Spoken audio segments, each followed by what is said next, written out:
National Fire Radio. Hey everyone, welcome back to the National Fire Radio podcast. I am Jeremy, the host of the National Fire Radio daily episodes on the audio channels. Thank you for joining us. If you're new to the podcast, welcome. If you've been here before, thank you. What we could ask, and what I do ask, is like, share, follow, subscribe to the channels on whatever audio platform you listen to, because it does help us in the ratings and it helps us push this forward. We have had unbelievable support by this community, and I am so proud and honored, and it holds us accountable to make sure that we continue to push out the very best content we can possibly give you.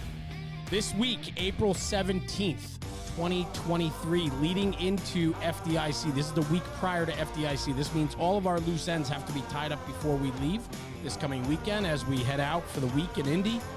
FDIC, if you've never been, I suggest you try to get there. I know that there's conversations about it's expensive and it's hard to get there. It's hard to take a few days off. It's hard to afford it. I get that. But this is the largest trade show in America in regards to the fire service. And so if you can or have the opportunity to get there, please try to make that trip. I promise you this, between the exhibition and the hot training, it's the brotherhood and sisterhood that goes on there, and the networking and connecting. It is incredible. If you have the opportunity to get to FDIC, I strongly recommend you try to get there. Let me talk about a few things leading up to FDIC. The 2448 podcast. You'll hear an advertisement for them during the podcast. We are joining forces at FDIC this year. We're going to be in booth 13073 in the main corridor.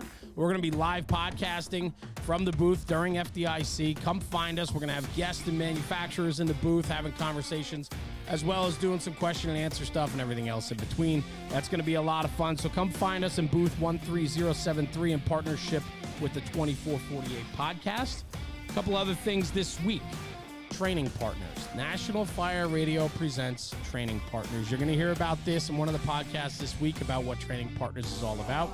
Something new that we're getting into, and we are very, very excited about that, and to share that with you, our community, this audience that has been so incredibly supportive. We are excited to bring you even more content in a different lane. Let's go. FDIC, we're going to be there. Like I said, we got a bunch of projects with a bunch of different manufacturers.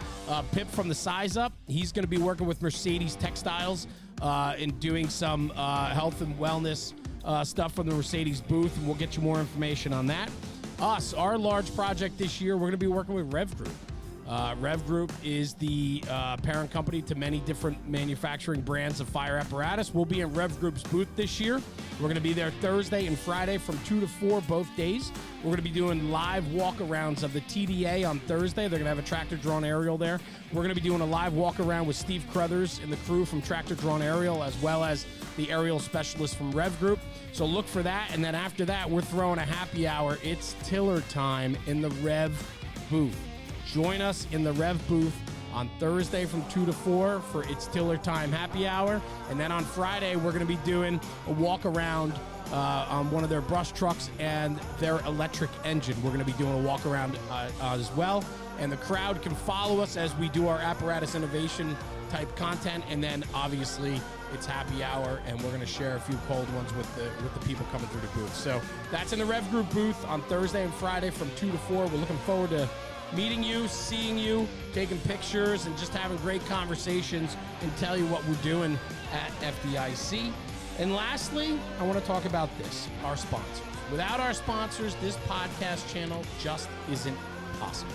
And so please, give us another minute or two of your time before we roll into the daily episode and give our sponsors a listen.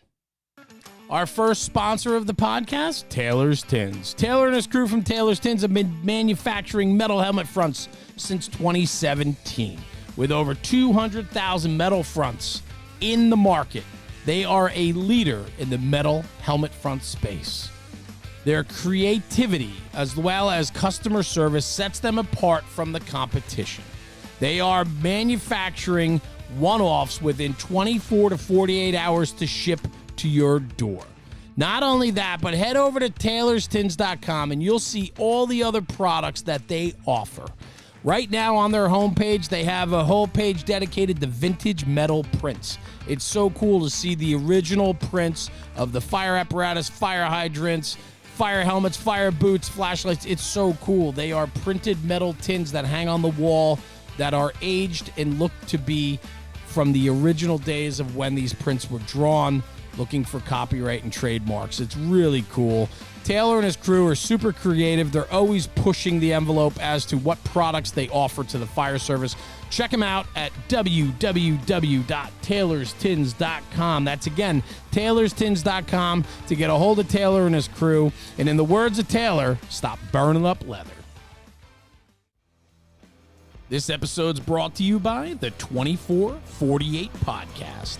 If you're a first responder with an entrepreneurial streak, check out the 2448 Podcast.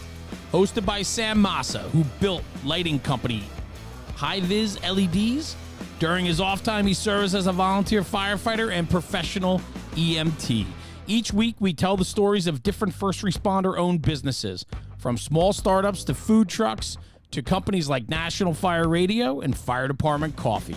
Available anywhere you listen to podcasts. Go to the2448.com for more information. That's www.the2448.com for more information about this killer podcast. And if you're coming to FDIC this year, join us in booth 13073, right by the entrance in the main hallway, where National Fire Radio, yes, us, in conjunction with the 2448 Podcast, will be teamed up for live shows throughout the duration of FDIC. It's going to be a killer week out in Indy. Join us at booth 13073 right in the main hallway, where you come right into the convention center. We're going to be right there live broadcasting throughout the week. Come see us. Guys, thanks for checking it out. Check out the 2448 Podcast. And now, without further ado, the daily episode. Hey everyone, Jeremy, National Fire Radio. Welcome back to the podcast. Today is going to be a fantastic episode. The last 23 minutes talking with this guest, I feel like I've known this guy for years. This is going to be a lot of fun. It's going to be firefighter focused, but man, there's so much more to this guy. It's like an onion. You start peeling away the layers, and there's just so many different things to talk about of incredible interest. Today's guest, firefighter Dave Weinman out of the city of Philadelphia. Dave, thanks for joining me, brother. Hey, it's good to be here, man. Thanks for having me on. This is super cool. I'm going to get to the backstory, but let me just get the intro out of the way first, and I mean that with the utmost respect. 16 years in the fire service, 10 years with the city of Philadelphia. Currently the senior man at Ladder 13 A Platoon, which is on the west side of Philadelphia. That's right. On top of being a fireman, more importantly, you're a father of two young boys, and I want to get into that a little bit because I love how they fit into everything that you do in and outside of the firehouse, as well as in how this came across my desk and how I've gotten to know you is your YouTube channel, Parts and Restoration, which I think is super cool. And I want to hop into all of that too. And a little backstory real quick, as I was chatting with Eric Allen, Fast Rescue. He's also a Philadelphia fireman. We were chatting. He said, hey, man, I got a guy for you. He's got this YouTube channel. He does restoration work on old infrastructure and different things. I think he's even got a TV show. And I was like, well, that's cool. Like, let's go, man. Like, put me in touch with him. So he gave me, I think, your Instagram handle, and that's where I found you. And I was like, oh, check this out. And I was scrolling through your material. And I was watching, and I was like, man, this guy's really got talent. I mean, and I love that because I want to get in, maybe, relate a few things that we talked about before we hit the record button about my background too. And I think why we mesh so well. But man, What an incredible story, brother. So much. I mean, yeah. One, you don't sit still. I can only imagine you don't sit still. No, it doesn't really ever stop. Between work and all the hobbies and being a father and everything, it's constant. There's constantly things going on, and there's, how it is. There's always stuff to do, always stuff to fix. We were talking before we started here about your gears and your bearings business and the fast biz, and there's always work to do, piling up. So that's kind of the story of my life. But you don't know it any other way, right? No. Like that's the same with me, right? Is like, I think that the organized chaos, if you will, is what I need though. Like, I don't think I would be good if things were simple and status quo and just check off the boxes. Sure. Yeah. I mean, like, there's good times, when you're like an ADHD person and things are a little disorganized in your household, that can be bad. But like, Yeah, when you've got a lot of projects, keeps you thinking, keeps you on your feet. Like, yeah, I dig it. And it works in the firehouse too that way, I think. Well, honestly. let's talk about the firehouse. So right now on the west side of Philadelphia, I'm sure it's a tough neighborhood. You go to some work there. Senior Yeah. man, that's got to be a fun position. Give me a little background about how you found your way to Philly. So, I started in fire service at 19. I was a volunteer in Baltimore County. I got my start at one of the quieter places in Baltimore County, Maryland, Chestnut Ridge, Station 500, which was near where I lived in Stevenson, Maryland. And it was cool. I don't think I ever went to a fire there, but I was there for about a year, just kind of learning the trucks, learning the this and that. And my story has been a story of trying to find more fires. Honestly, I went to a busier station in Baltimore County, just try and get a little more experience. And at 21, after, like I said, about 2 years in the service, I got my first job as a paid fireman in Frederick, Maryland. Shout out to local 3666. There you go. Yep, that was my first stop. I did 4 years, 11 months there. And it was great. I learned what it was to be a new guy and how to fit into the firehouse. I kind of grew up there a little bit. Like, I went from being this child, I didn't know how to make mashed potatoes, and I didn't know how to do laundry. I couldn't do anything. I love that. To going into a firehouse with real men, 30-year-old dudes who, showed me the way. Scott Porman and Doug Reel were my senior guys there, and they kind of beat me until I grew up, and it taught me a lot, and had a lot of good influences there, and actually that experience in that career was my first introduction into using power tools to restore rusty metal and to fix things. And yeah. So we'll get into that. But yeah. but I love that time period though, right? Like, for you to understand that time period, I mean, did you get it at the time that you were maturing and learning what the job was truly all about during those years? Or is it now that you reflect back on it and you say, man, those 4 years and 11 months in Frederick County was really a pivotal time frame for you? It was huge. I learned a lot about myself, honestly. It was my first real job. Yeah. At 21 years old, Yeah. I basically thought I was a grown man, and I realized I didn't know anything.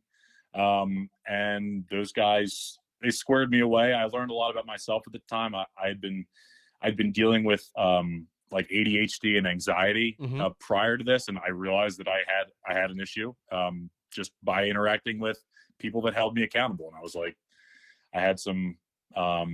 I wound up, seeing a doctor, getting on medication, and having some therapy to kind of get myself on a more stable footing that I wouldn't have otherwise discovered, just exist maybe in any other job, maybe in an office job. But people that would, like, if you screwed up, they were in your face, they were in your ass. Accountability. Yeah. But it made me grow up. And yeah, like I said, kind of retroactively looking back, I'm only seeing it now. At the time, it was really tough. It was really tough. I mean, just thinking about it, even in Philly now, like when you get young guys in the firehouse that just don't know anything, that's a tough time in their life, especially if you really do hold their ass, to the fire, so to speak. So yeah, but it was good. It was good for me, just as a human being, Yeah. Well, I wonder how that plays into how you mentor today. I mean, you mentioned you're the senior man on ladder 13, right? And so, on your platoon, and so on my platoon, you're the guy that people are looking at. And the new kids that are there are riding across from you, right? I mean, you're holding them, I would think, to the same accountability levels that you were held to, yet sharing and teaching those life lessons that these kids need to learn. For sure. To me, I think it shaped my style a lot, because I had some screamers, and I had some guys that were just kind of genuinely nasty individuals, and that impacted me a lot in how I try and convey information. It's like, I can teach you how to do something without being an asshole about it. Yes. And in fact, I'll fast forward to Philadelphia. I had guys that were, I had some idols in Philadelphia. I don't want to say Eric Allen was an idol, but I certainly looked up to him, and he had a lot to share. And his style was real laid back, chill. I mean, Eric. Yes. And you look up to guys like, there's another guy, Ben Barda was one of the guys when I was a brand new fireman. He had a bunch of time on, military guy. And I looked at this guy and was like, you know what? Real chill, laid back style. And he can teach you a lesson.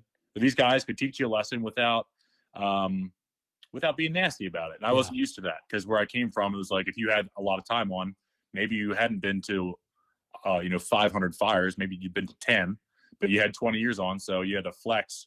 You had Yep. flex on guys to Right. show that you were the boss, and it was mean, and I didn't like it. And so it was nice to see that from some senior men that was like, okay, you can kind of put me under your wing and like, all right, here, kid, here's how we're gonna do it. It's like, all right, cool, like that's good. I learned a lot more that way personally. Yeah. And so that's how I try and do it now. And I'm new to being a senior man. I've only been in that position for a relatively short amount of time. Yeah. But The interesting thing about that too, right, is like you're learning also, right? Because Yeah. now that's kind of a newer position to you too, right? And so all of a sudden Right. you find yourself in that position, and now you're like, oh shit. Like Yeah. now it's my turn to help tutor and mentor, and now I got to be more conscious about my actions or how I'm behaving or what I'm doing because it rubs off, right? It all trickles Absolutely. down. Yeah, Yep. Yeah. I'm in a bit of a transitional time. I'm sure. But it's good. It's making me more accountable, and it's making me think a little bit more about what influence I have and what kind of messages I'm sending to guys around based on my own actions, and just getting a little bit more into the training sphere. It's been good for me and for everybody, I think. Well, it's that accountability you were talking about. As a probie, you learned accountability in Frederick County, and they taught you what it was like and to do all these things. And now you move up, you're in a different role now, right? And all of a sudden, it's like you have this self-awareness and accountability of yourself again, now being thrusted into a different position of mentorship. Now it's like, okay, I got to hold myself accountable here because it's the same thing over again. It's repetitive. Yeah. And I it's love good it. though.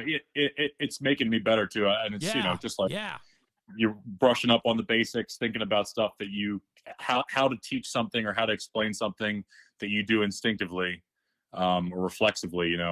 How do we share that? How do we have that knowledge transfer to somebody that doesn't understand it? It's like That's right. I love the concept. I heard one guy talking about like if I could just take a flash drive of what I know and plug it into you, you'd know as much as I knew, and then we'd both be at the same level. But it's not that easy. It's like, how do we do that? And I don't really come from an education background.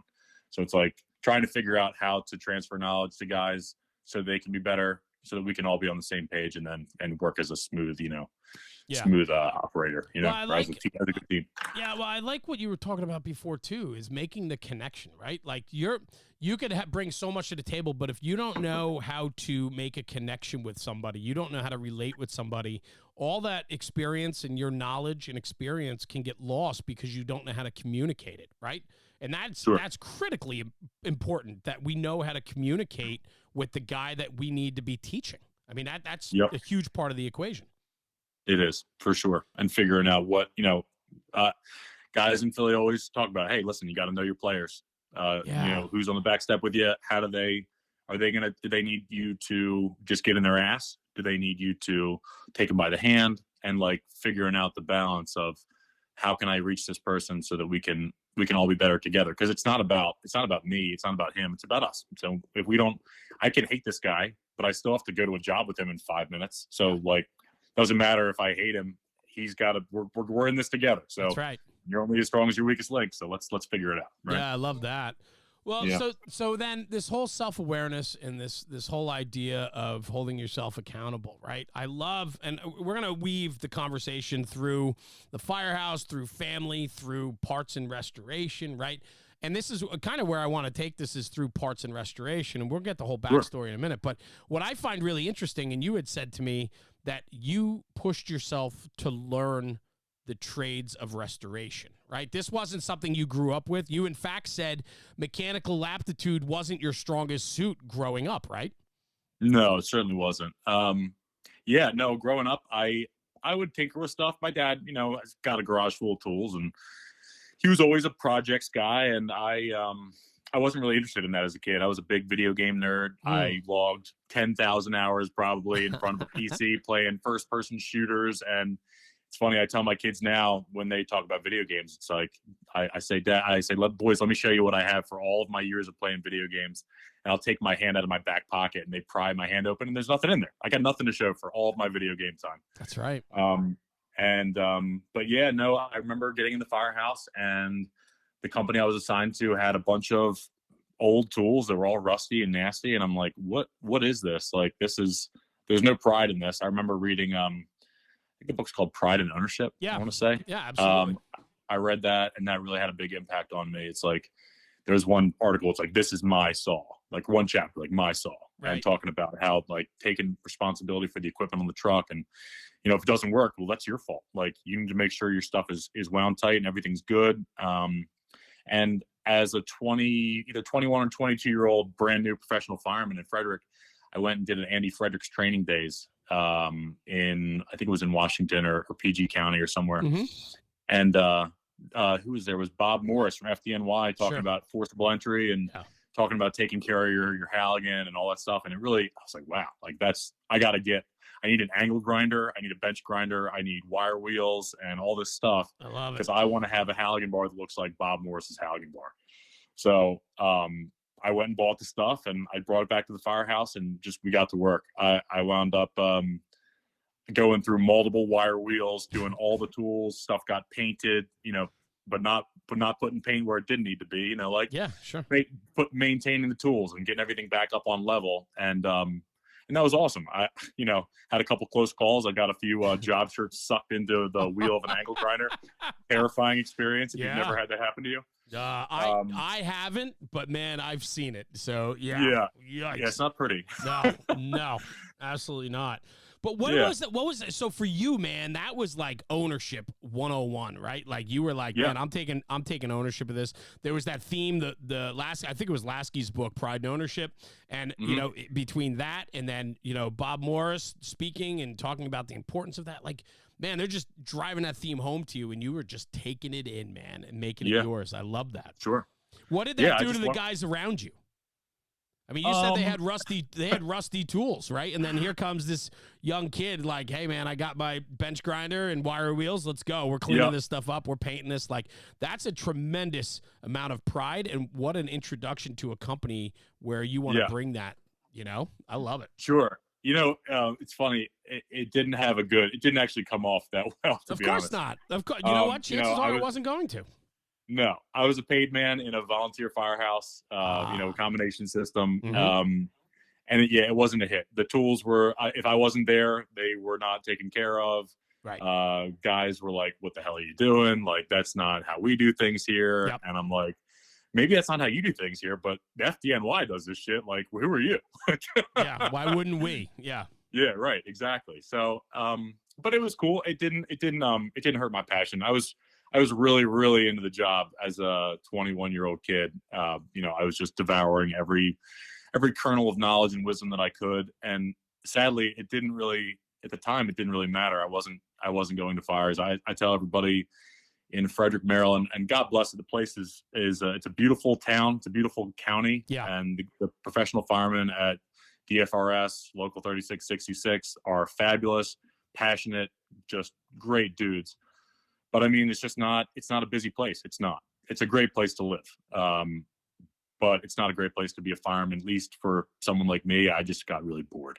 Well, you said it before, trying to find more fires. That's your theme. Sure. Just chasing work. Yeah, chasing work. But yeah, no, it was good. It was a good introduction. It was a good place to kind of try some ideas and kind of find myself as a fireman, as a guy on the job. And it's funny too. I never really wanted to be a professional fireman. I didn't grow up with this. I kind of fell into it. I wanted to be a cop. My family, I was a police explorer in high school. I probably did 1,000 hours of ride-alongs. I love that. I was a bouncer my summer after my freshman year of college, just trying to learn to fight, and kind of stumbled into this stuff. I had some really good influencers that were like, hey man, like, you don't want to be a cop. You want to be a fireman. It's a way better deal. Have you thanked them? I have. Yeah. There's a guy when I was in college, I joined a local fire. I went to York College in PA for 2 years. Yeah. And I joined the West York Borough Fire Department. And one of the professional drivers there, I don't know if you know this name, but he was a paid fireman in Fairfax, Fairfax County, Virginia, did a whole career there. Bill Schneckel. Yes, I recognize the name. No, I don't know him. Sure. I recognize it because you don't forget a name like that. Yeah, no, you don't. Right. Bill, I'm dumb as a box of rocks, 19, 20-year-old kid. And he's like, look, dude, I was going to school for criminal justice. Right. I was a member of the campus, security patrol, just loving life, like wearing body armor, like hell yeah. when I didn't have to. I just wanted to be a cop so bad. Look at all the accessories on my belt. Absolutely. Oh my God. I had every accessory but a gun. I was the only thing I wanted, but I couldn't have it. It was the worst. Oh, yes. But Bill is like, he's like, dude, listen, he's like, you're a smart kid. You don't want to be a cop, man. Like, it's not for you. Like, you've got the passion for this firefighting stuff. Like, go after it. And I it was like one night in the firehouse that was like a fork in the road in my life. And, yeah. Within a week, just applied everywhere. And I think it took about a year and a half, and I finally got hired in Frederick. Awesome. But, and then from there, chasing fires, you found your way back up to the PA area, right? So yeah. So yep, I grew up outside of Baltimore, but I wound up applying with Philly, Baltimore County, Maryland, professional service, and PG County all at the same time. And while I was working in Frederick, I volunteered at Bladensburg in PG County for a little bit. Like I said, trying to find more work, trying to get experience. Sure.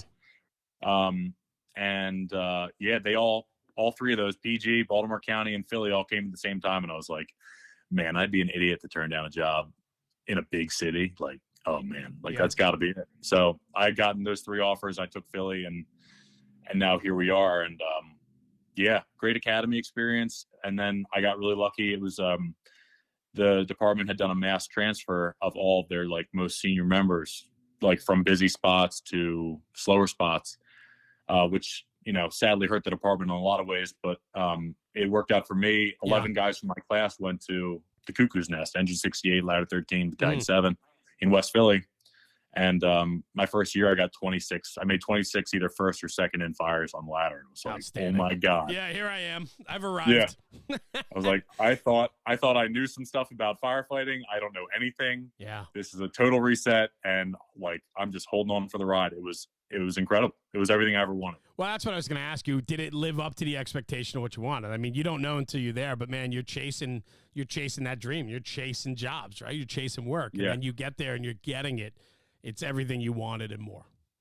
It was a big wake up call. Cause I was a YouTube fireman. Yeah. Talk about that. Talk about that. Cause that's important. Absolutely. Yeah. Yep. I watched every Mike Ciampo video I get my hands on, and, for years. And I was like, when I got to Philly, I was like, I think I know what I'm doing. And then within one or two fires, I was like, man, I suck. Like, everything I thought I knew was wrong, or I just, you think you know stuff from reading, and even if you read a lot, and even if you watch a lot of YouTube videos, there's no substitute for experience. Yeah. And that was evident immediately, and it was tough. It was really tough for me. I think there's a lot of people that are in that boat, though, brother. I mean, if you think about, a lot of people, the majority of firefighters in the country are not going to fires on a regular basis. Even in career departments down through volunteer departments, right? Like, not everybody's going to fires all the time. And so where you can get experience today is through YouTube or through, social media, right? And so on. So there is value to it, right? It's just absolutely. It just can't replace the actual experience of. No. Yeah. It's having YouTube and having textbooks and going to hands-on training events is crucial. Yeah. I mean, it's so important, especially if you work in a slower place, and doing daily trainings, trying to get your gear on and, throw ladders or stretch line or whatever. It matters, and it's not a waste of time. But, when the chips are down and things are actually happening, it's like, oh shit. Like, if you're not conditioned to it, I think it'll catch you off guard. Even when you think you're at the top of your game, you might not be. And that's a scary position to be in. It can hurt your confidence a lot, but it just is what it is, I guess. Well, I love it though, because the whole theme for the last 22 minutes of this podcast has been self-awareness and accountability of yourself. And so, again, it's another layer of that where you thought you had it pretty well put together, then you get there and after a couple fires, holy shit. Yep. we gotta reset a little bit, right? Like, but it's, what do you do with that humble pie, right? Like, some people push that away and still think that they have all the answers and they have the abilities, right? But, Sure. you know, other people that are accountable and hold themselves accountable to their actions and knowledge are the ones that grow from experience like that. For sure. Yeah, absolutely. You have to embrace it. It sucks. Yeah. Oh God, it doesn't suck. I mean, I tell my kids all the time, and it's like, I want you to make mistakes because they will teach you everything you need to know to move forward. It's like, if you want to be a failure, the first thing you have to do is ignore your mistakes, and you'll just continue to repeat them. That's fine. But if you learn from each thing you screw up, you have potential to be amazing. And one of my favorite quotes is, every expert was once a beginner. You know, it's like, nobody was born knowing how to do anything. You got to learn. So, you know, you look up to your idols, and you got to think about it like, at one point they sucked. What'd they do? Well, they figured it the fuck out, you know? I love that. I'm actually writing that. I've been writing down a lot. You got a lot of good one-liners today, but that's good. Every expert was once a beginner. And I think that is just such an powerful statement, you know? It's like brain technology. If you can embrace that, and you can embrace that you're going to screw up, and you can own it and like move forward in a positive way from it, like, that's how you grow. That's how you become awesome at anything. Like, whether it's riding a bike or cutting a roof, like, you got to try it once, and you're going to screw up. And I can have done it 1,000 times and tell you how to do it, but it doesn't matter. And you got to do it yourself. Like, we are alone in this world sometimes, you know. You're the only one that can gain that experience. I can't gain it for you, you know? I'm right there, man. I couldn't agree with you more. And in fact, I think we need to talk more about it just in general, right? Not just in the fire service, but in life.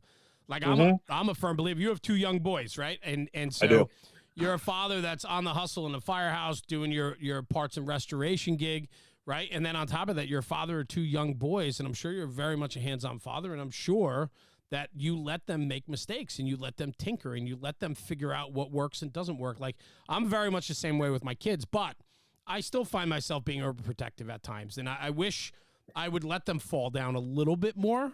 But man, it breaks my heart, you know. Like, it's tough. Yeah, it's so hard, man. But I'll tell you, like, growing up for myself, like, I fell off my bike. I got punched in the face. I got laid out. I got laid out playing sports. Like, you know, like, and those are such defining moments in a kid's upbringing that we all need to have. We do. You know, that's funny. We talk about it in the firehouse a lot. It's like, a lot of these kids that are out talking out of their ass out here, like, the crazy things that have been happening in our society. Like, these kids just need to get punched in the face 100%, one time. 100%. I talk about it all the time. I think every kid needs a black eye. I think every kid needs to get laid out, because frankly, there's always going to be somebody bigger, better, and stronger. So it's, how do you deal with that, and how do you navigate the space? And it's trying not to get punched in the face, but everybody needs to feel what that feels like. This episode's brought to you by Fast Rescue Solutions. Fast Rescue Solutions was created with the mission to develop products and training that surpass currently accepted industry standards and that meet the operational challenges of the real world. Their mission is, always has been, and it always will be, to revolutionize rescue and save lives. Fulfilling both the mission and the vision, the Fastboard is a disruptive technology in rescue, invented by 28-year Philadelphia firefighter Eric Allen, who has over 20 years in the Philadelphia Fire Department Special Operations Unit. Nationally, the average time for rescuing a downed firefighter is 15 to 20 minutes using 5 or more members. The Fastboard has the ability to reduce that time to 5 minutes or less using only 2 to 3 members, which is 500 times faster than the national average. Originally designed to get a firefighter down and out of a basement, the Fastboard has been proven effective in nearly every rescue situation. RIT, confined space, trench and ice water rescue, hazmat, mass casualty, and the list goes on and on. Its simplicity and versatility make it a game changer. I've been calling it a game changer for the last 5 years, and it truly is changing the way firefighter removal and rescue and civilian rescue is being done. come find them at FDIC. They'll be at booth 13120 in the Capitol Corridor. Also this year, it's known as Firefighter Road. There's a ton of firefighter-owned businesses out in that Capitol Corridor. That's where you want to be, supporting our own. Stop in and see the crew from the Fast Rescue Solutions for live demos and meet the tribe. Their tribe, there's nothing better than that. This is tried and true brothers and sisters that are into the game, and they are making the job better. Join them Wednesday, Thursday, and Friday of FDIC week from 3 to 5 in the main corridor, and you can have a cold one with them for happy hour. Come down, meet the crew, let them know who you are, and let them show you why they're changing the game. Fast Rescue Solutions, changing the game in the way we're protecting our own and the civilians we're sworn to protect. Check them out.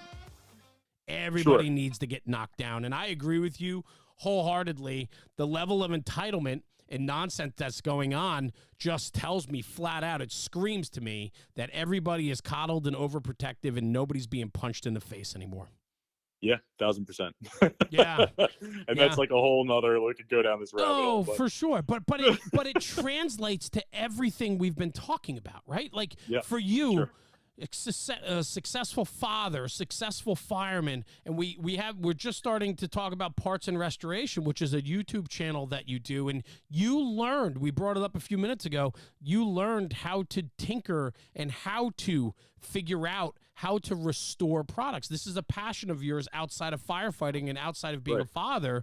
You enjoy doing it. And in fact, you've gotten to the point where you have a strong YouTube following where people follow along to see what you do. The YouTube channel, just for everybody listening, is Parts and Restoration. 38.5 thousand subscribers, 72 videos. You got picked up for a television show with the History Channel. I mean, this is not something you grew up with and knowing how to do this. You learned, you failed, you've made mistakes, and you've picked yourself back up to learn these processes of how to do projects about parts and restoration. Talk to me about that. Yeah, it was interesting. So when I got hired in Philadelphia, I bought an old house while I was in the academy. Right as the academy started, I bought an old house. That'll do it. Yep. That makes sense, man. Absolutely. Yep. I showed up to this old place, 100-year-old house with an IKEA toolbox. I love it. With like a shitty hammer and like a minimum viable product screwdriver. And I was like, this sucks. Like I can't do anything with this stuff. And I remember going to Lowe's or Home Depot and being like, all right, I'm gonna tool up for, I wanted to make a shop in the basement so I could do the work in the house. Sure. And I was like, these tools suck. Like, I don't want to buy this plastic so-and-so. It's made in China. And it kind of made me think about when I was a kid, I would go visit my great aunt, and her husband had passed away, my Uncle Reddy, and he had all kinds of old tools, and just like seeing cool quality, like all metal construction, just everything seemed so heavy duty. Sure. And, not just my one uncle, just other uncles and stuff like that, being around that stuff a little bit. My dad's tools were okay. But like my uncle's tools were really cool. And I was like, I want those tools, So I started going to flea markets and antique stores as like, if I needed something, I would go to an antique store and see if they had it in one of like the men's department sections of an antique store, with like all the old screwdrivers and hammers and stuff. And I would just start buying that stuff up. And I had some background in refurb and tools from my time in Frederick. Sure. And so I was like, I can fix these and I can make them better than new. And so that it started out with hand tools, and that sort of progressed to like a saw or like a circular saw or like a jigsaw. Mm-hmm. And then I wanted bigger stuff. So I would get I got an old bandsaw and I got an old drill press. And I probably about that time, guys at work had noticed, I would post up on Instagram, like what I was working on. They'd be like, hey man, like, that's kind of weird that you do that. Like, I'm not into sports at all. So the guys already think I'm a total weirdo. Like oh my God, I'm the same way, man. I don't watch, I barely watch football on Sundays. Like, it's not a thing for me. I just don't get hung up. I don't get caught up in it. I got other things to do. Right. I got stuff to do. I don't want to watch dudes in the arena. I want to be the man in the arena. I'm doing stuff. 100%. Do it. Right. Go. Yeah. So I rip on the guys at work all the time constantly. It's like, oh, you got a sports ball game on, or, one of the senior guy on the engine on the April tune is he's a big sports guy, and I love fucking with him because it's like if I use the wrong terminology on purpose, it just ruins his whole day. It's like, oh, he got a baseball. Oh, they got another touchdown. Like shit like that. It's awesome. We have a good time. Yeah, you're supposed to. Anyway, so they're like, dude, like, it's kind of weird until those guys need something, Dave, and then they come to you and they're like, hey, Dave, can you fix this for me? Or do you know how this works? And you're like, oh, your wife needs you to fix that, and you don't know how to do it because you're too busy watching football all Sunday. I got you. Right. No problem, buddy. I got you. Yeah. Yeah, and you aren't wrong in that in that aspect. That's right. So anyway, the fellas, they're like, what are you doing with these old tools? Like that's kind of weird. Like you ought to think about sharing that stuff. Like apparently there's money to be made on YouTube, and I didn't know that at the time. And so I was like, all right, why not? I'll give it a shot. And I wound up buying an old tool, I think it was like an old DeWalt like mini jackhammer. It was like a pre-rotary hammer for like blowing concrete apart. It just looked cool. It was something I hadn't seen before, and I tore the whole thing down, rebuilt it, polished the aluminum body on the thing, and made it look nice. And that was my first YouTube video. It took me about a year to get to 1,000 subscribers, and I think it was like 4,000 viewed hours of my content, and that my channel was able to be monetized. Yeah. And, but it was cool. I really enjoyed it. It was, sadly, it was kind of an escape for me. I was going. My marriage was. I was married at the time. My marriage was not going well. I wasn't with the right person for me. And God bless her. She's a great mom to my kids, and we are very amicable, thank God. So life is good, but it was a good escape for me at the time. I was able to have my own headspace down there where just like all I need to do is focus on my hands, what's 3 feet around me in my little circle, working on old tools. It was like a Zen space. But it wound up being great just across the board. It made me grow as a person. I learned a lot of skills. Yeah. And like I said, I started with an IKEA toolbox, and now I've got basically a full machine shop with all kinds of different equipment, most of which I've bought bought cheap and refurbished. And, a lot of the big machines I bought not knowing how to use, and would then just play with them and figure it out, watch YouTube videos on how to run them, buy old manuals on eBay. And I've developed a pretty, I don't want to say, relatively extensive skill set of just different things that I can do. Yeah. Just by screwing around and figuring it out. Self-taught. So, yeah.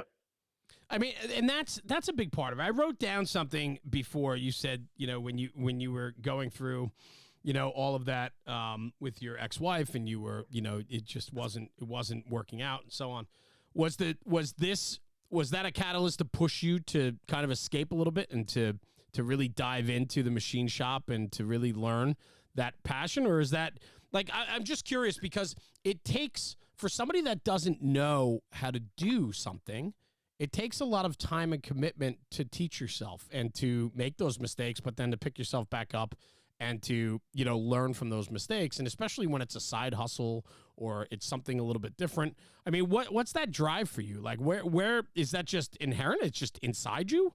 Or do you really find peace, or do you find comfort in it? Like, what is it for you? So, just kind of going back on some stuff we talked about earlier, some of my ADHD, anxiety stuff. I part of my issue is I can get really over focused on things. I can throw 1,000% of my body and mind at a project. And so, but to your point, it is very therapeutic for me to shut everything out and focus on one thing, like to focus on a topic that I'm interested in. And when I was in my early 20s, it was the fire service. 1,000% of my time was thinking about the job, learning different techniques, and trying to improve, to learn the things that I wanted to know. And I can kind of do that one thing at a time. And I've done that. I'll devour a topic, and I'll gain a certain level of competence, and then I'll get bored, and then I'll find something else. And so like welding, I threw my whole body into learning how to weld, and different welding processes and reading textbooks. And I do that for 6 or 8 months, and I would have a level of competence, and then I'd be like, okay, this is cool. Like, now I want to learn how to run a lathe or a milling machine. And then I would dive into that. I'd buy the machine. Yeah. I'd buy the machine. I'd learn how to use it. And then but now, as a result of that, wholehearted effort, I've got a skill. Yeah.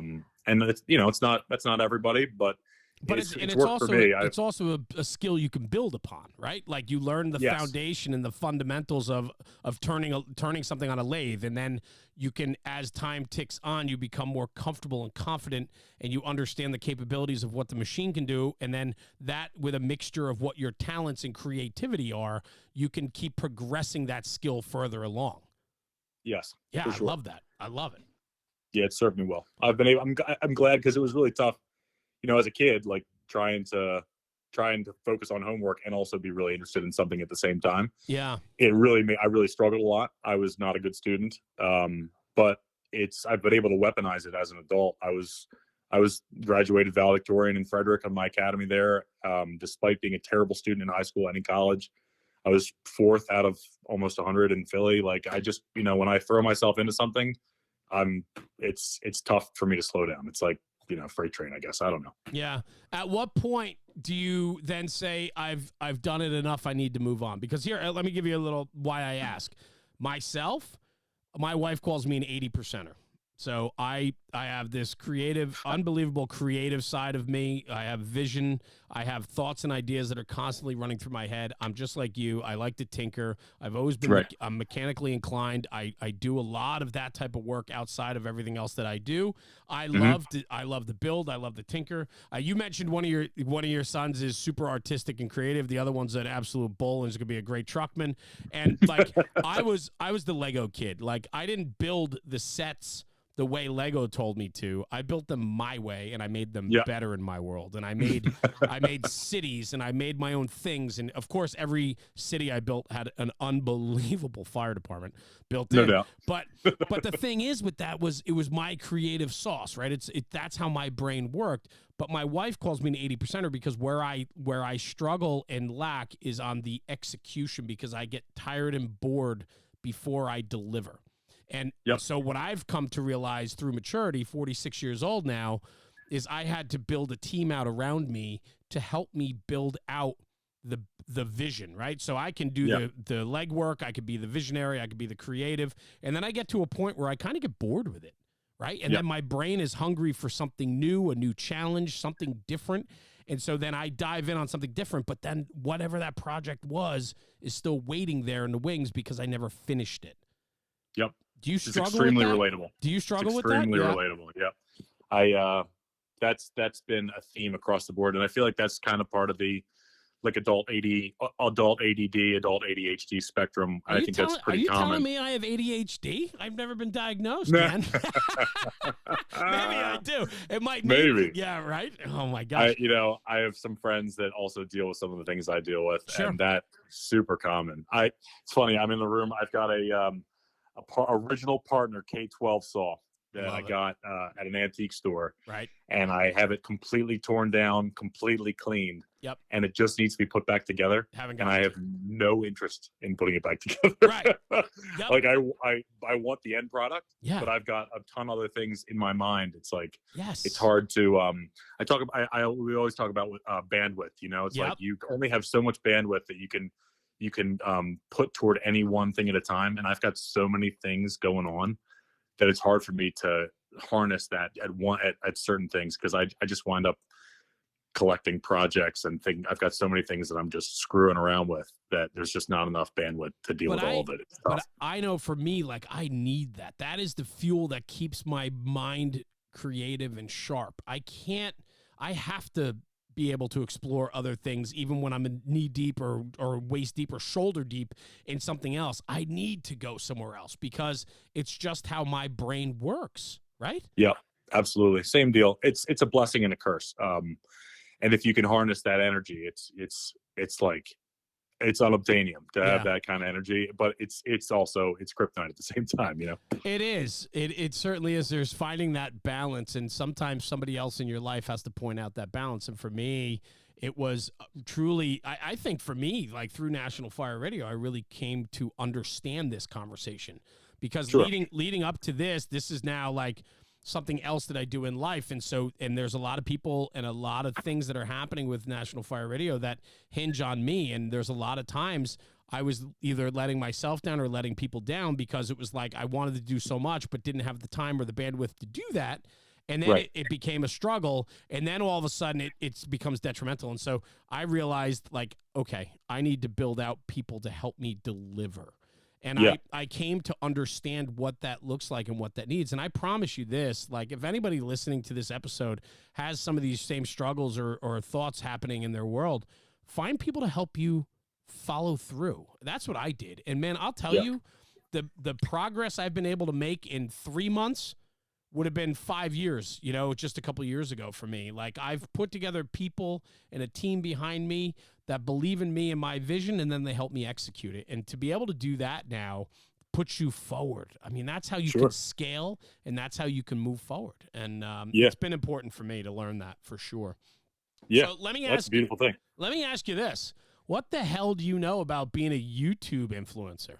Like, it's one thing for your buddies to be like, hey, man, you got it, like, Dazed and Confused, or no, Fast Times at Ridgemont High. Hey, man, my brother's got a killer set of tools, right? Okay, so you got you got cool tools. You're cleaning them up. Like, hey, you guys, you know, you got something there. Why don't you put it on YouTube? What do you know about videoing and creating a vlog, like, at the time? Like, did you know anything about that? Or did you go hyper-focused to figure that out, too? I did. It was in parallel with the with the restoration work I was doing. Yeah. I found like a handful of guys that were really successful with it. And I said to myself, I'm going to infiltrate there and become part of their inner circle. I love that. Yes, I love it. I did. It worked out. Yeah. I reached out to them. I asked for advice.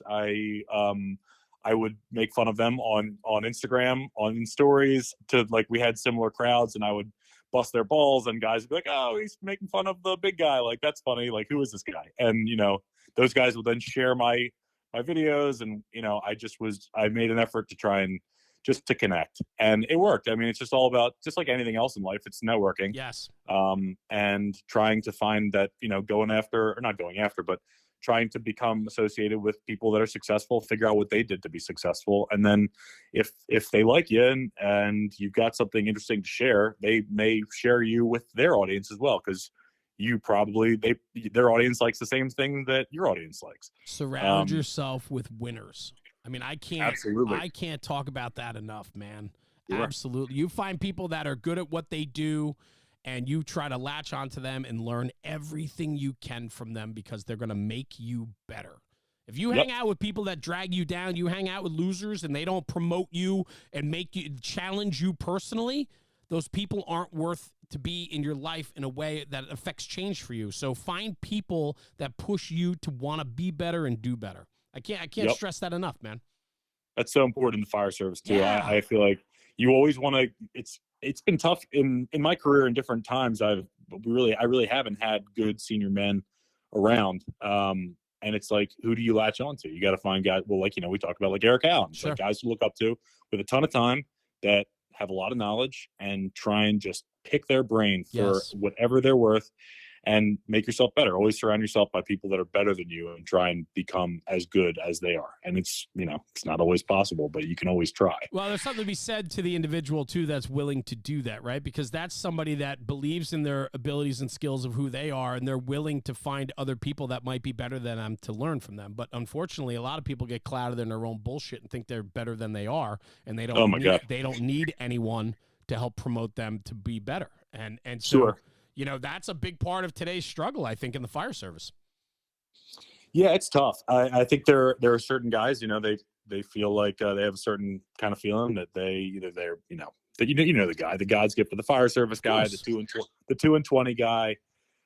You know, people that don't want to grow, they want to wear the T-shirt and feel like they're Billy Badass and have a, you know, certain kind of swagger, attitude, whatever. But it's like, when it's time to go and be a gangster, like, they're just not there they're not showing up, you know. Well, I'll tell you this, man. I was one of those guys, I think, for a while.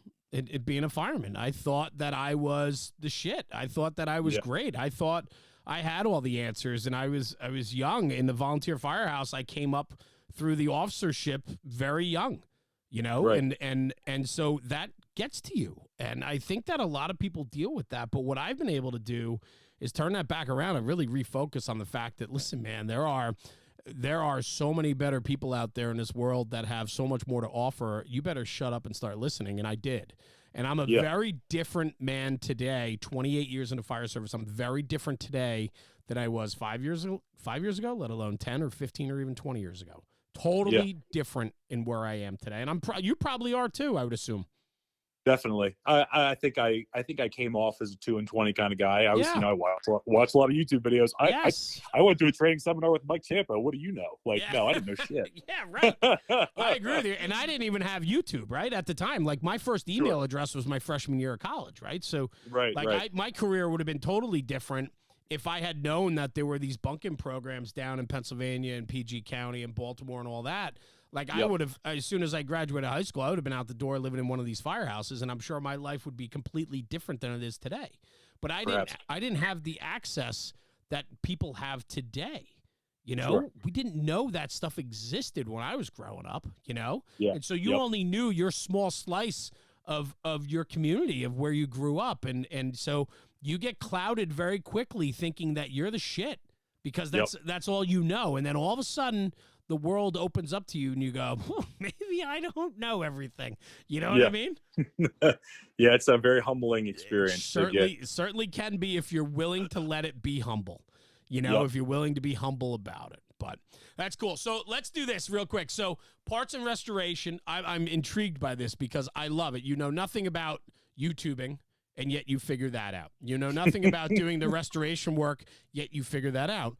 You befriend guys that are names in the industry. You become, friends with them. Your abilities to learn from them and to bounce things off of one another. I mean, it all shows because you have quite a following on YouTube. And what I love about it is watching some of these episodes is you just have this like uncanny knack about it. I love it. It's like so natural for you.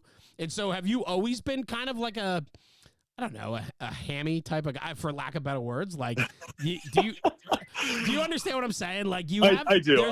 I don't want to, like, I'm not inflating any egos here, but like, you have this likability about you, and the way that you come off, it's very real and very authentic. And I think that that's why you are as successful as you are with that part of things. Yeah, maybe. I don't know. That's really kind of you to say. First up,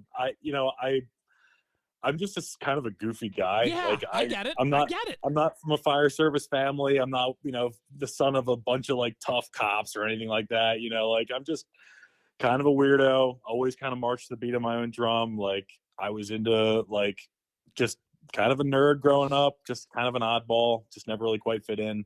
But I'm super comfortable with who I am. Like, I like to fuck around. I like to have a good time. Have you always been?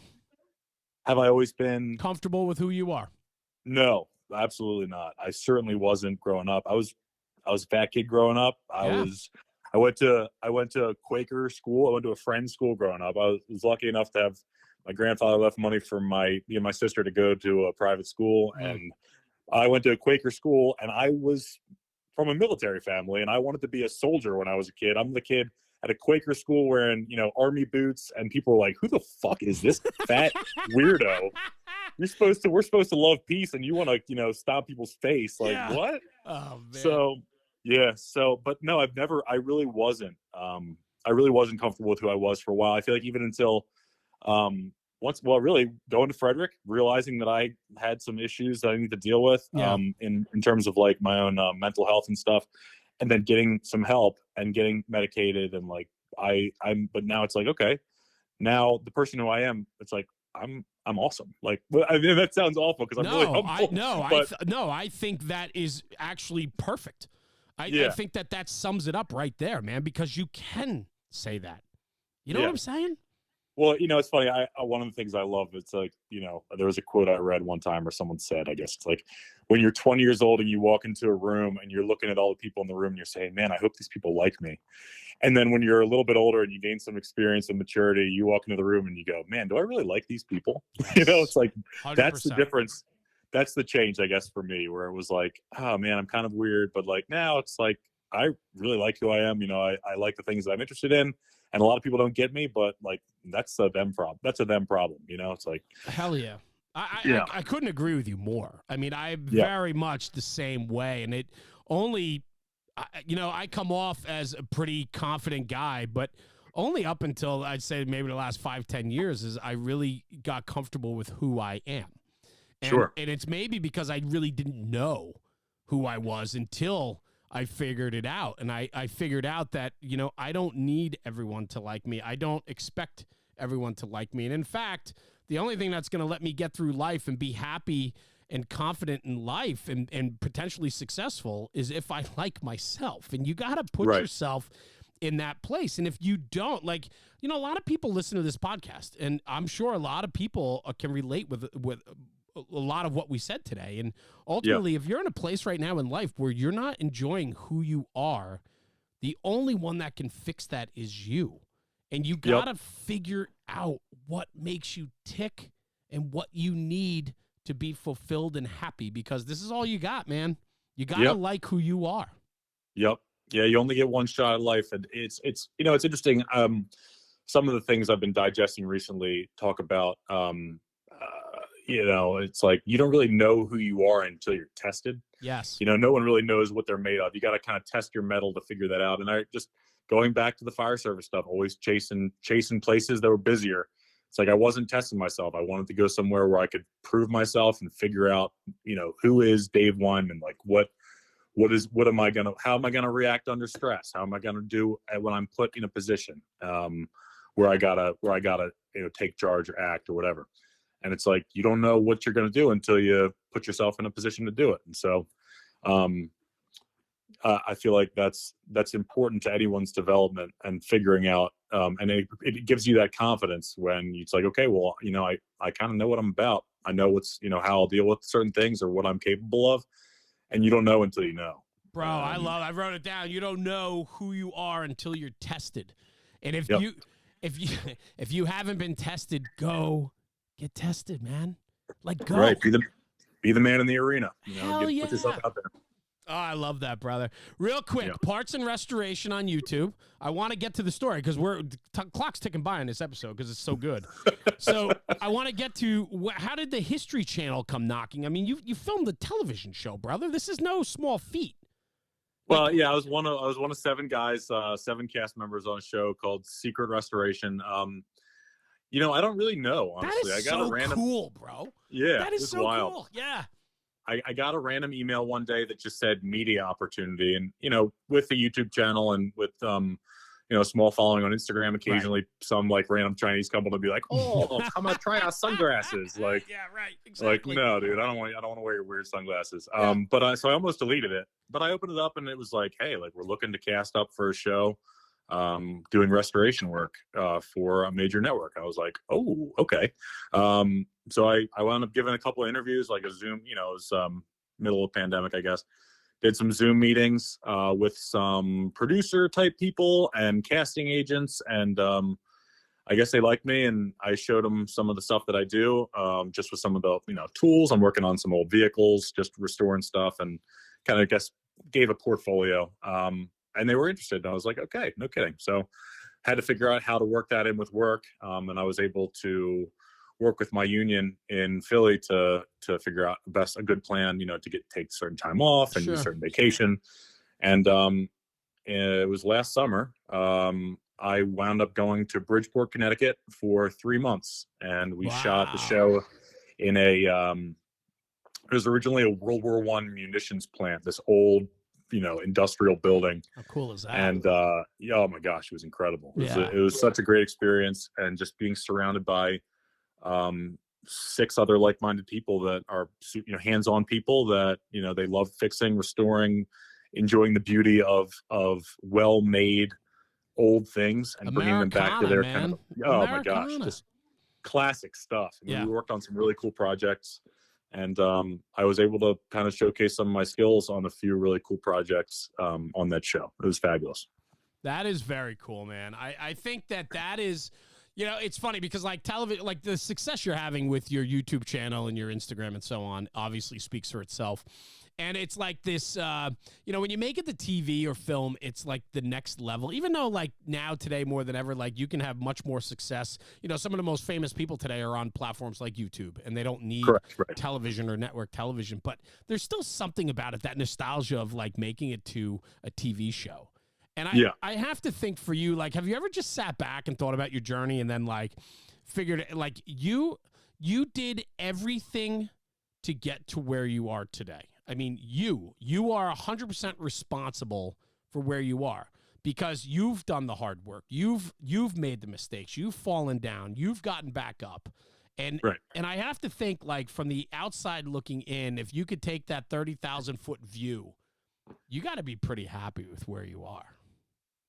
Yeah, I'm proud of all that I've accomplished. It has been quite a journey, and taken a lot of risks and just put myself out there in a lot of different ways. And it's worked out. I've accomplished many of the things that I wanted to do, going from a really small town volunteer firehouse to a busy truck company in Philadelphia. I never could have imagined that would have happened at 19 years old. If you told me I'd be where I am today, I would have told you you're lying.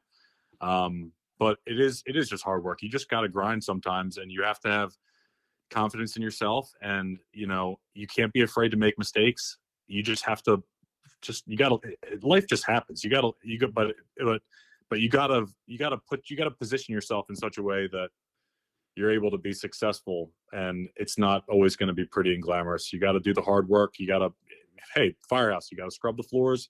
You got to, clean the tools and do all the grunt work that nobody wants to do. And that's how you build that reputation that everybody wants. It's like, it's not going to happen on its own. You gotta be the one to put the work in. No one's going to do it for you. So, and I guess that's sort of been my story. It's hard for me to get like super glowing about it, because I feel like I am I try and be pretty humble about myself, and well, I don't really love talking about myself, but it is what it is. My man, I totally get that, right? But sometimes it's good to just feel good about yourself. And I think I made a note, and you said you got to take risks, and I wrote take risks, and Dave Weinman took risks because you like who you are. You figured out who you are. You figured out what makes you work and what you need. And when you're confident in yourself, you're willing to take some risks on yourself. And man, this conversation today has been so much fun, man. I feel like you and I got a long future ahead of just, friendship and brotherhood, man. I can't thank you enough. What's next for Dave Weinman, man? Like, what do you got on your plate? What's next? You got any new ventures or anything fun coming? My life is a little boring right now, to be honest with you. Well, actually, you know what? By choice or what? No, well, I've been working on my house. I've been kind of pulling back from some of the restoration work. I've been adulting a little bit more, as the kids would say. Sometimes I've been adulting. We got to do that. Yeah. Exciting things coming this summer, though. Ladder 13 it's a Pierce tiller ladder. Yep. And it is being replaced by a Seagrave tower ladder. Fantastic. So we're going into the tower ladder business, whether we like it or not. I love your shirt, the Miller Time. The Tiller Time shirt is fabulous. Well, I got something. I got something for you that's gonna. Oh man. Oh, you got something coming down the pipe? Yeah. Well, anyway, keep going. I'll tell you off the air. I can't get into it yet, but you're gonna love it. So, but anyway. So that was another one of the career goals. I always wanted to drive a ladder. There were two tiller ladders in Frederick, and I wanted to be a tiller guy. I wanted to do the tiller driving and experience that. And it was like, I was able to achieve that goal in Philly. It's the best thing that ever happened. I mean, at the time, best thing that ever happened to me. But we're going into the tower ladder business. We're looking forward to that somewhat. It'll be a big change. Yeah, it's a different animal for sure. Yeah, absolutely. But it's good. I think for me, I'm really lucky. I don't have any ambition to become an officer. I just want to be a senior guy. But we've got to rebuild Philadelphia's senior guy core, as it was sort of decimated about 10 years ago with the mass transfers. But for me, it's like this gives me an opportunity to learn something, to go back to school a little bit, to have a little bit of a career change while still maintaining where I work, which is in the same neighborhood to where my kids live when they're with their mom. So I want to be there for them when they're a little older, hop on a bike and ride to the firehouse kind of thing. Like, that's huge for me. So I don't want to transfer anywhere. I want to stay where I am forever, and I get to learn a new skill set without having to, go across the city somewhere else. So it's cool. Man. I'm excited. Yeah, great opportunity for sure. Life is good. And for you to recognize that, man, it just means that you're in a good place. And yeah, absolutely. Brother, what a great conversation today, Dave. Thank you very much for joining me. Like I said, when we hopped into this today, you and I, we hadn't even spoken. We shared some text back and forth. But, what a great conversation today, man. Thank you. And this is what National Fire Radio's podcast is all about. It's just finding incredible people that love the job and have so much to bring to the table. And I can tell you this, man, the conversation today is certainly going to hit home with a lot of people. And thank you for putting yourself out there today with me and sharing your story. It means the world. Thanks, absolutely. Dave. It's a real pleasure. Thanks for having me on the show. Yeah, man, it was cool. Hang right here. I'm just going to sign off, and then I'll come right back to you, man. I appreciate you. Cool. Awesome. Yep. Everyone, thank you for tuning in for another episode of the National Fire Radio podcast. Dave Weinman, 16 years in the fire service, 10 years with the city of Philadelphia, senior man on the platoon, A platoon in West Philadelphia, Pennsylvania, man. Check out his social media, Parts and Restoration on Instagram. Check him out on YouTube. This guy's doing awesome stuff. What a great conversation today. And do me a favor, because the conversation was so good, share this. Go out and tell people about this conversation you listened to today, and tell them that National Fire Radio is bringing forth some of the best people in the American fire service, because that's what this is all about, pushing the job forward. Thank you for tuning in. Go talk about the job, because when we talk about the job, we're making the job better. We'll see you at the next one. Jeremy, National Fire Radio.